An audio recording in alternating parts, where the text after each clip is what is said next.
and welcome to another Prodermal videocast. I'm Allison from the Prodermal team, and today we're talking ASAP skincare. And I'd like to introduce you to Colleen, who is the Education Manager for the ASAP Skincare. Hi, Colleen. Today we're talking about pollution and the effects it has on the skin. Yes. The skin is a target for pollution, and there's different types of pollution that can affect our skin. Can you explain this a little more to us? Yes, actually pollution is the silent enemy of the skin. It's the one that we don't feel, and research is really coming out about that now. It's fairly new research. We've always known how damaging the sun is, particularly in our country. We're under the hole in the ozone layer, and sometimes I think we do get a little bit more damage here because than highly polluted countries where you can see the smog. We have such a strong sun burning that pollution that we do have. And you know, if you don't think you're living in a polluted area, I think have a look at your car after a week and see what's on that car. But it doesn't matter where you live, because 5 times more pollution is inside than it is outside. But there's different types of pollution.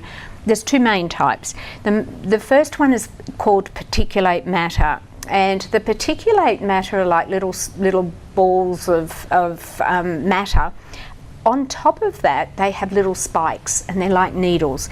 So when that in the air is hitting us, then it's sharp, and it's really like little needles on the skin. And I feel this is why we're getting a little bit more sensitivity in the skin than we've ever had before.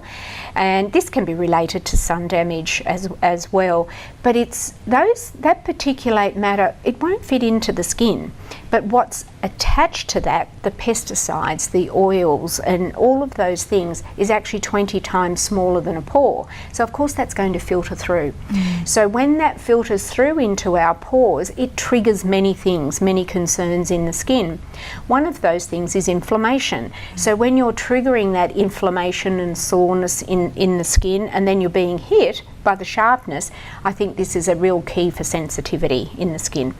Then we have, if our pores are blocked, and we're going through hormonal changes, whether it's puberty, whether it's hormonal concerns or menopause, it's actually blocking our pores, because that excess oil production from hormonal concerns then creates congestion in the skin and doesn't help acne heal as well as it should. But what we have found out, and new studies out of Beijing actually, have found out that when the particulate, all the ingredients that are on that particulate matter that filters through, it will then in turn trigger our melanocytes.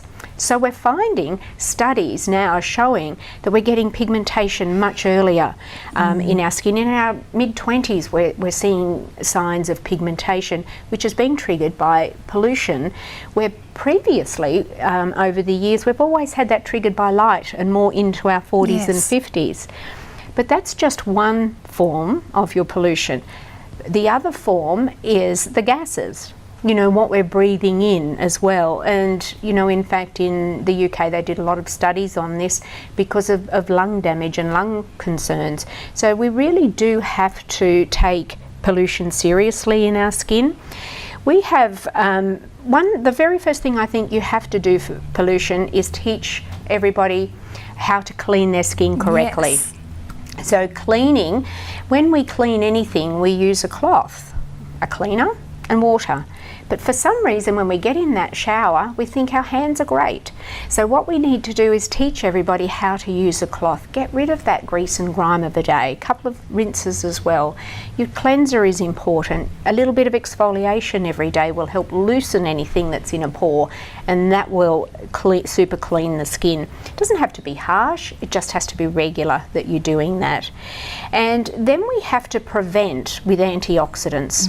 So we need to prevent that damage from happening by having the antioxidants. But the important thing that we do need is a breathable barrier.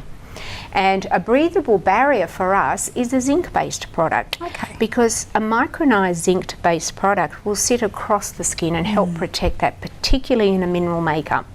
So we have, ASAP has been the solution for pollution for many years, and we have everything in here that will help guard against pollution on the skin as well as sun damage. I think they equally damage the skin. They go hand in hand, really. Absolutely. Yes. And what would be the key products that you would recommend, Colleen? Yes, this is where I think the Radiance is very important again, because your Radiance Serum is cleaning out the skin. You know, it's softening the skin, but it's also cleaning out those pores. Okay. And that's critical to get everything that's filtered in there out. So exfoliation, and ASAP recommend a daily exfoliation. A little tip with that is to mix the cleanser and the scrub together. It's my favourite combination, actually. It is, and your skin will thank you for it, because it then prepares your skin for other products as well.